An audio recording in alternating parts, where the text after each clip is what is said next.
लोगों के दिलों में उसकी बातें घर कर रही हैं आप लोगों के करतूतों की वजह से। लेकिन आप लोग नहीं बदलेंगे, और अगर हम सच बोलेंगे तो आप हमारे पीछे पड़ जाएंगे, हमारी जुबान बंदी करवा देंगे। आप इस मुल्क के कर्ता धर्ता हैं, आप हमारी पहचान हैं। अगर हमारी इज्जत नफ्स, हमारी गैरत के ऊपर कोई फर्क आता है तो आप पे भी तो हर्फ आ रहे हैं, आप पे भी तो उंगलियां उठ रही हैं।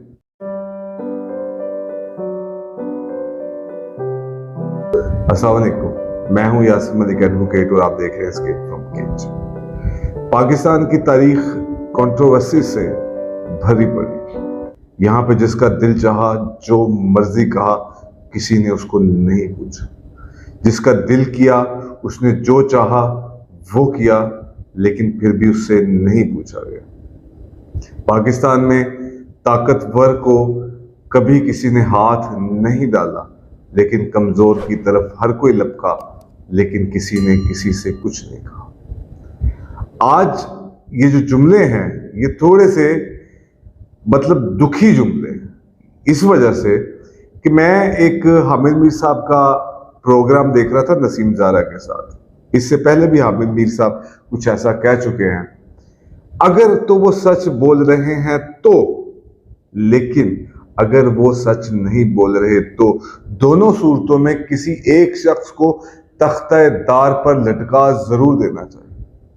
एक शख्सियत हामिद मीर साहब, दूसरी शख्सियत जनरल बाजवा साहब।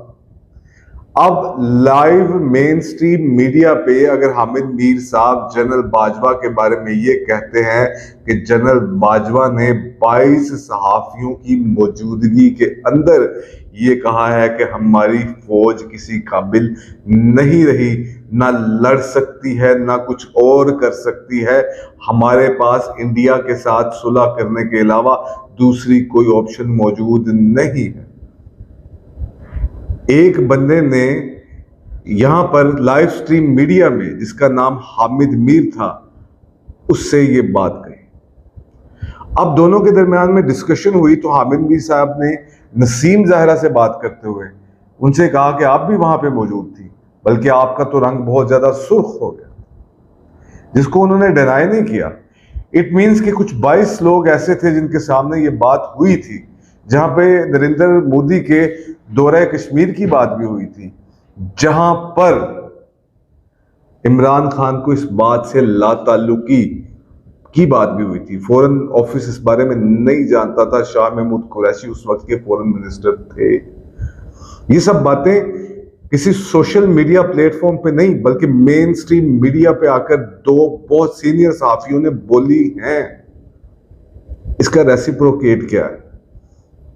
अगर तो हामिद मीर साहब सच बोल रहे हैं तो फिर जनरल बाजवा को कटारे में खड़ा करना पड़ेगा, और अगर हामिद मीर साहब झूठ बोल रहे हैं तो फिर हामिद मीर साहब को कटारे में खड़ा करना पड़ेगा, और दोनों में से एक को तख्ते दार पर लटकाना पड़ेगा। इससे बड़ी गद्दारी ना कोई हो सकती है, ना कभी हुई होगी। अगर इतनी बड़ी बात 22 सहाफियों से लाके कही जाती है, इट मीन्स कि उस वक्त वो जो एस्टेब्लिशमेंट थी वो एक नैरेटिव को बिल्ड करना चाह रही थी कि हमें इंडिया के साथ सुलह करनी चाहिए, कश्मीर का मसला हल करना चाहिए। वहां पे कोट एंड कोट वर्ड थे कि जनरल बाजवा साहब अमन का नोबल इनाम हासिल करना चाहते थे, कश्मीर का मसला सोल्व करवा के उसके साथ साथ एक्सटेंशन भी लेना चाहते थे। यहां तक बातें की गई। इंडियन मीडिया पे मेजर गौरव आर्या और इस जैसे बहुत सारे लोग तो पाकिस्तान के खिलाफ जहर उगल रहे हैं, उगलते रहे, उनसे फर्क नहीं पड़ता। लेकिन ना हमने कभी आस्तीनों में अपने सांप ढूंढे, ना हमने कभी अपने गिरेबानों में झांका। बात एक पाकिस्तानी के तौर पर मुझे बुरी लगी, मुझे जहर आलूद लगी, जहर की तरह लगी, तीर की तरह लगी, क्योंकि ये मुल्क मेरा था। कहीं ना कहीं मेरे आबाओ इज़दाद ने इसके लिए कुर्बानियां दी हैं। कहीं ना कहीं हम इस मुल्क की प्रोग्रेस के लिए, कहीं ना कहीं हम इस मुल्क के लिए कोई ना कोई काम जरूर कर रहे हैं। हम कभी आवाज उठाते हैं, हम कहीं किसी फोरम पे जाकर बात करने की कोशिश करते हैं कि इस मुल्क के अंदर फंडामेंटल राइट की इन्फोर्समेंट की जाए, रूल ऑफ लॉ को इम्प्लीमेंट किया जाए। दुनिया में किसी भी मुल्क के अंदर अगर इस तरह की कोई बात होती तो वहां की अदालत जनरल बाजवा को और हामिद मीर को और उन 22 सहाफियों को वहां पे बुलाकर यह चीज कंफर्म करती और जो कसूरवार पाया जाता उसको सजा देती। लेकिन क्योंकि हम दुनिया के उन मुल्कों में नहीं हैं, हम दुनिया के थर्ड वर्ल्ड कंट्रीज हैं, जिसकी वजह हमें समझ आती है क्योंकि हमारे पास रूल ऑफ लॉ नहीं। क्या ये ट्रायल नहीं चलना चाहिए?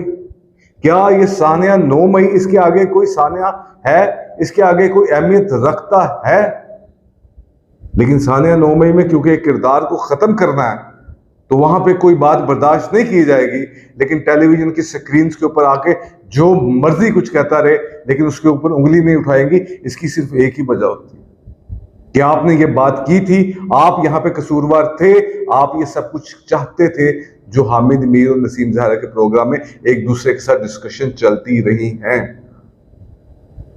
लेकिन अब के बार भी अगर हमने नहीं समझा और अगर ताकत के नशे में चूर आप लोगों ने यही बातें करनी है और हमें कश्मीर के नाम पे चूरन बेचना है तो आप बेचते रहिए। लेकिन अगर ये आइडेंटिटी जिसका नाम पाकिस्तान है, अगर ये कभी खत्म हो गई तो ना मेरे लिए कुछ है ना आपके लिए कुछ है। आप भी धोबी के कुत्ते बनेंगे जो घर का रहेगा ना घाट का रहेगा। अगर ये बात हुई है तो हामिद मीर साहब का हम शुक्रिया अदा करते हैं कि उन्होंने मेन स्ट्रीम मीडिया के ऊपर आकर इतनी बहादुरी और जुर्रत का मुजाहरा किया कि उन्होंने ये बात आम आदमी को बताई। दुनिया के किसी भी मुल्क में अगर इस तरह की कोई स्टेटमेंट कहीं दी जाती तो उसकी अवाम का रद्द-ए-अमल कुछ और होता। अगर रद्द-ए-अमल होता तो हम आज थर्ड वर्ल्ड कंट्री ना होते। हमें अपने फंडामेंटल राइट्स का नहीं पता तो हम इस बात पे कैसे खामोश रहते? गैरत, हमियत और इन जैसी चीजों से इस कौम को मुतारिफ ही नहीं कराया गया तो क्या करें? जनरल ज़िया साहब आए तो जो तालिबान थे उनको जहादी बना दिया, मुशर्रफ साहब ने उनको टेररिस्ट कह दिया। आगे तारीख भरी पड़ी है, अब किस किस पे बात करें? इससे पहले उसामा बिन लादेन का पाकिस्तान से पकड़ा जाना हो, उनका कंडक्ट हो, उनका किरदार हो, इतने सानहे ये मुल्क भुगत चुका है कि अब इस मुल्क में सानहे की कैपेसिटी नहीं रही सर। अगर जनरल बाजवा को या हामिद मीर को सजा नहीं हो सकती तो पाकिस्तान में जितने भी कैद लोग हैं उनको भी छोड़ दीजिए, उनको भी सजा देने का इख्तियार किसी इदारे के पास, किसी अदालत के पास, किसी इस्टेब्लिशमेंट के पास नहीं है।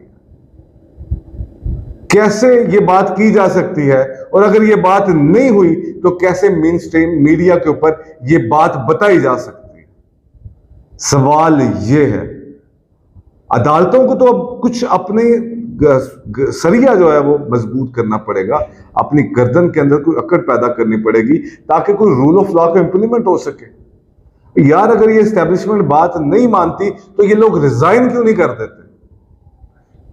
मुकम्मल इज्तिमाई तौर पर अगर ये रिजाइन कर दें तो एस्टेब्लिशमेंट कहां खड़ी होगी जाके? और माफिया से जान छुड़ानी है तो माफिया से जान तो अदालतें ही छुड़वाती है ना। बीइंग अ पाकिस्तानी आपको शायद इस बात पे गुस्सा आया या नहीं आया, लेकिन मुझे इस बात के ऊपर गुस्सा आया। जनरल बाजवा कौन होता है ये वाली बातें करने वाला, ये वाली डॉक्ट्राइन सेट करने वाला? और अगर जनरल बाजवा साहब ने ये बातें नहीं की तो हामिद मीर साहब कौन होते हैं ये बातें मेन स्ट्रीम मीडिया पे इस तरह से करने के लिए? हामिद मीर यहां तो इंडियन टीवी चैनल्स के ऊपर बैठा होगा, या जनरल बाजवा पाकिस्तानी आर्मी का नहीं बल्कि इंडियन आर्मी का चीफ है। कैसे करेंगे हम ये सब और किस तरह से चलेगा ये सब? और इन तमाम मुक्तदर हलकों से जो आर्मी चीफ है, चीफ जस्टिस है, वजीर आजम है, और जितना मर्जी कठपुतली और जितना मर्जी बेचारा वजीर आजम है, यार उसके सामने मैं एक यही कह सकता हूं कि यहां से इस मुल्क को इस दलदल से बाहर निकाल लो। कब तक लोगों की बातें सुनते रहोगे? कब तक ताने सुनते रहेंगे? कब तक? और अब मेजर गौरव आर्या जैसे बंदे की बातें सच लगने लगी हैं। पाकिस्तान के टिकटॉक पे उसकी फैन फॉलोइंग का लेवल ये है, हर दूसरी तीसरी वीडियो मेजर गौरव आर्या की आ रही है। यूट्यूब पे उसकी व्यूअरशिप देखे, लोगों के दिलों में उसकी बातें घर कर रही हैं आप लोगों के करतूतों की वजह से। लेकिन आप लोग नहीं बदलेंगे, और अगर हम सच बोलेंगे तो आप हमारे पीछे पड़ जाएंगे, हमारी जुबान बंदी करवा देंगे। आप इस मुल्क के करता धरता हैं, आप हमारी पहचान हैं। अगर हमारी इज्जत नफ्स, हमारी गैरत के ऊपर कोई फर्क आता है तो आप पे तो भी तो हर्फ आ रहे हैं, आप पे भी तो उंगलियां उठ रही हैं। बस कर दीजिए इस मुल्क के साथ तमाशा। अब ये मुल्क तमाशों का अहल नहीं रहा। अब कुछ बेहतरी के लिए कुछ प्लानिंग कीजिए ताकि हम आगे बढ़ सकें। सड़कों पे बैनर लगाने से कि इस मुल्क को छोड़ के ना जाओ, ये वतन तुम्हारा है, कुछ नहीं होगा। यहाँ पे फंडामेंटल राइट्स को इंप्लीमेंट कीजिए, तालीम दीजिए, रोजगार के मौके पैदा कीजिए। सिर्फ ये कीजिए। आप लोगों के अंदर खुददारी और इज्जत नफ्स जगा दीजिए। ये मुल्क छोड़ के कोई नहीं जाएगा। बस इतनी सी रिक्वेस्ट है। अल्लाह हाफ़िज़।